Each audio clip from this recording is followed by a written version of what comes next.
people controlled him. They controlled him, they did what they wanted, and it was very difficult for him to say no, no, no. You must have seen this happening. Was there anything that you could do or say to Michael to change that situation? It's very, very difficult because in situations such as that one, we've tried so many times to intervene. And it's not always that easy because they keep everybody at bay. They keep everyone away, actually. Everyone. How did they do that? By controlling. And I know because I have been in a controlling and abusive relationship, but by controlling him, controlling his thoughts, control what he does, not letting any, giving orders, not letting anyone through the gates, not letting anyone near security, things of that nature. And this way they have him and they control whatever he does.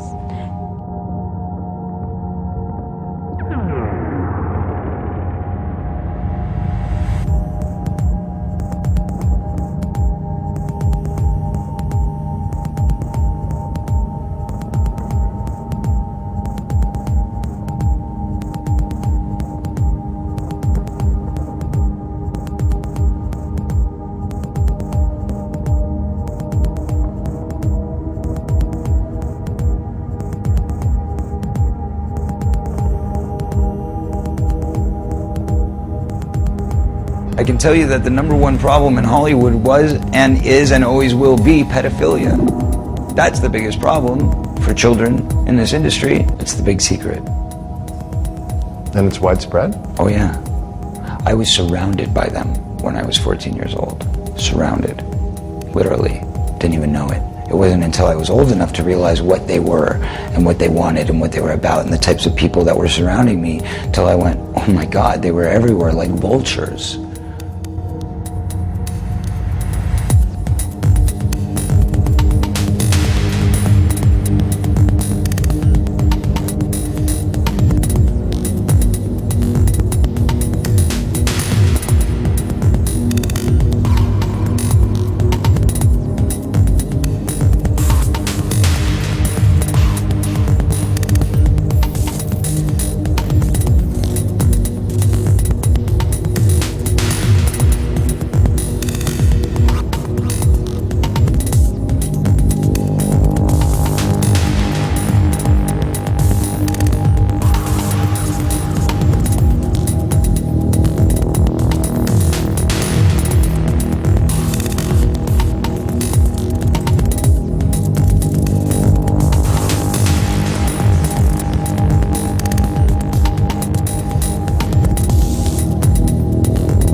I mean, this could have been a mixture of drugs, it could have been a cocktail that's specific, or it could also have been the fact that, you know, your body shuts down after years of abuse.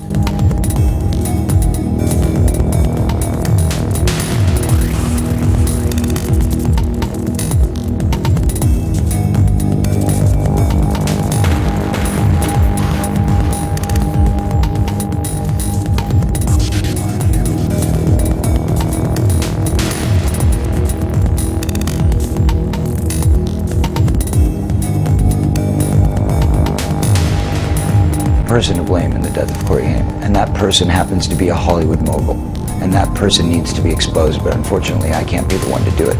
But the person that knows who did it and knows who he is watching right now, I guarantee you. Because you must understand something. Michael always told me, he says, Latoya, if anything happens to me, if I die, it's because someone murdered me, because they will kill me. Yeah. They're trying to kill me. And he would say that, and it wasn't being delusional or anything. There was a circle of older men that surrounded themselves around this group of kids. And they all had either their own power or connections to great power in the entertainment industry.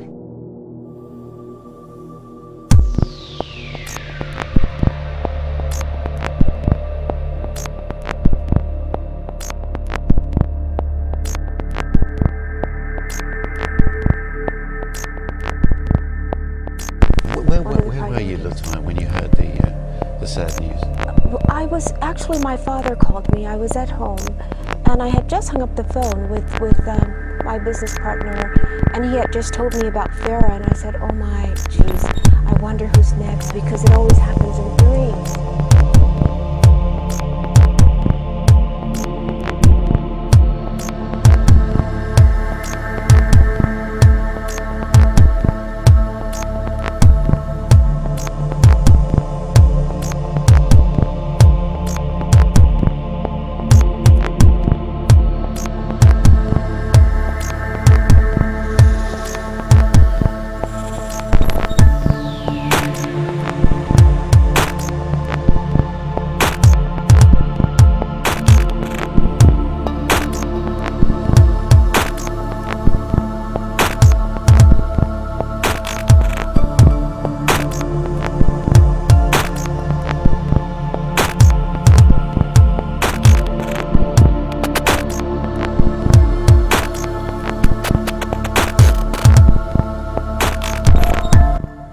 They knew that Michael was worth more dead than alive.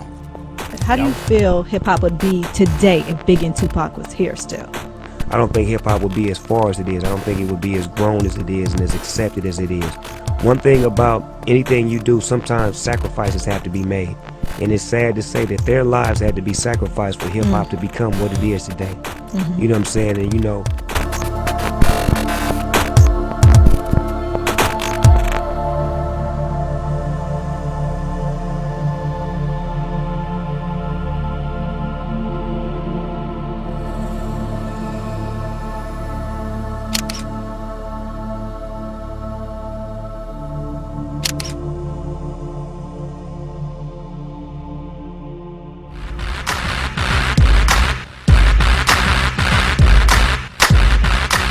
The game is bullshit, man. The game is fucking bullshit. If you want to rap or sing or whatever, don't become a part of the game.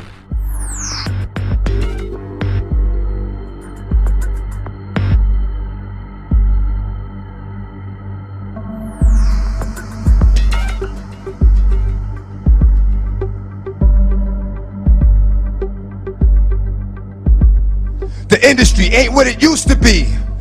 The industry's trying to control the way you MC. They want you to dress like this and talk like that.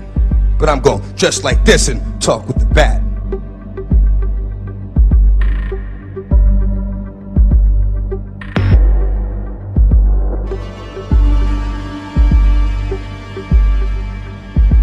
America makes you an opportunist, and at the same time they institutionalize you. So the fact that niggas get these big record deals, big money, and then go to jail shouldn't surprise you. That's what lies do. Do it every time, man. Every time, man. Every time they do it to me.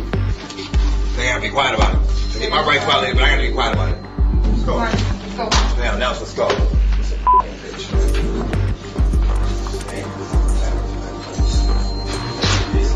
So the business feeds them all the weed and ecstasy and a little bit of paper to provide some pacification from all the bullshit frustration they serve. Well, I just had to listen to the prosecution's closing argument, and it was just so far from the truth that it really just had me drained at the end of the day. Michael had to endure painful and hurtful allegations, and he had to undergo a 14-week trial during 2005 to prove to the world his innocence. And every time he came to the court, you were there by his side.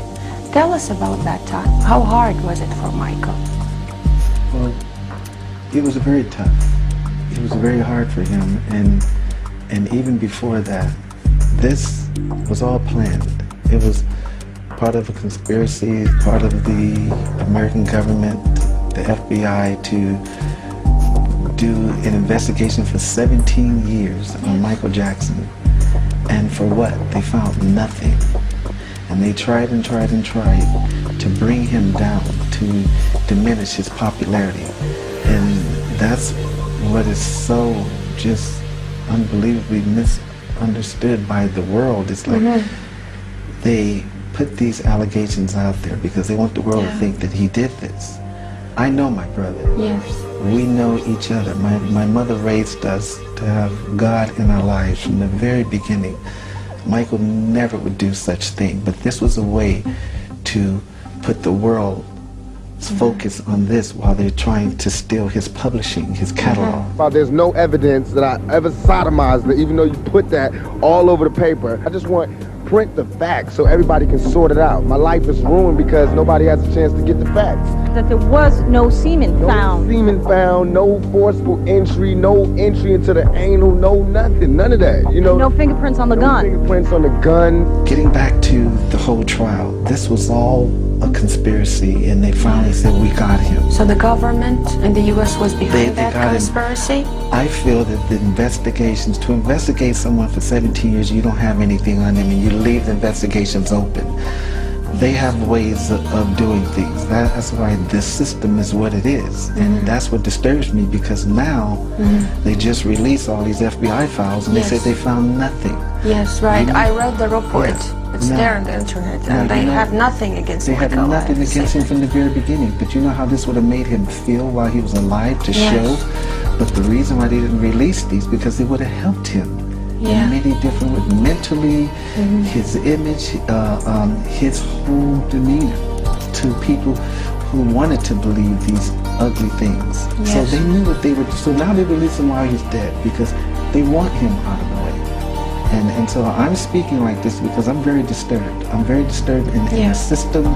I'm very disturbed in the way things were handled because he became so successful. His kindness became a threat. He Why? wasn't interested. Why in he was a politics, threat? Because that's the way it is in this world.